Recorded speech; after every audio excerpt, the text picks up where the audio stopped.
Today in Niagara Falls, Home Depot is hosting the 10th annual Niagara Woodworking Show, highlighting some incredible talent from across the region.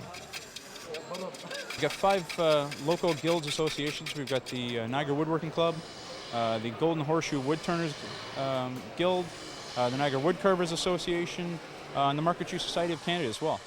Right, so we've got a nice broad brush of woodworking disciplines all under one roof. I understand there's a competition aspect to today's show. Could you tell us about that?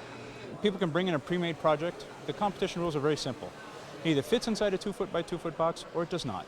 Right? So we have a small category, a large category.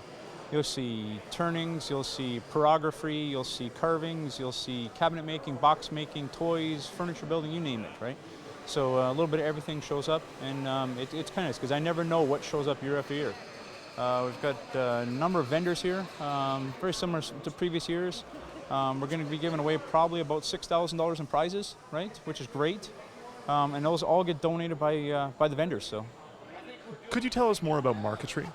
Well, Market Tree basically started way back, roughly around the time of King Tut, or maybe a little bit earlier, depending where you're coming from.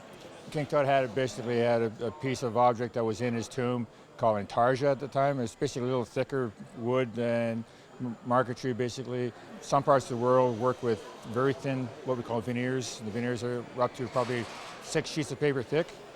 And depending on other countries like Romania, Iran, and Iraq, theirs are roughly about 1/8 of an inch.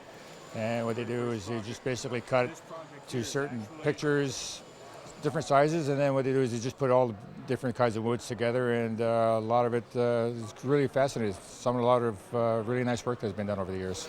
Could you tell us a little about your involvement in this year's show? Well, my name's John Peary, and I run the Tools of the Trade show in Pickering, Ontario.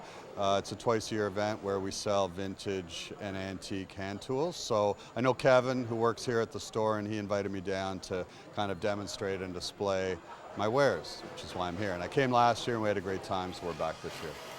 Could you tell us about some of your more prized antique tools you have here? Yeah, well, today I brought a few planes that are part of my personal collection and tools that I use. This is one here, Stanley chamfer plane, which is used for cutting a 45-degree chamfer on a board, and also a Stanley 55 plane, which is visible down here at the end of the bench, which was a plane that was used to do many number of jobs, woodworking jobs, and replaced a whole tool chest full of molding planes. And what are your hopes for next year's show? one thing I'd like to see is, right, with the competition, I think it scares away a lot of the novice woodworkers, and I don't want it to, right? It's a real community show, so, just kind of help further the craft for everyone, right? So one thing I'd really like to see is, some more novice projects. So one thing I've done in the show is we pay out basically first, second, and third in both the small and large category. And we also have a door prize for everyone who enters in. And the door prize is quite often more than what the first place winner is. Right? So everybody's got a chance to win. This year's show may be over, but that means that now is the perfect time to start carving for next year's competition. From Niagara Falls, reporting for The Source, I'm Mitchell Glass.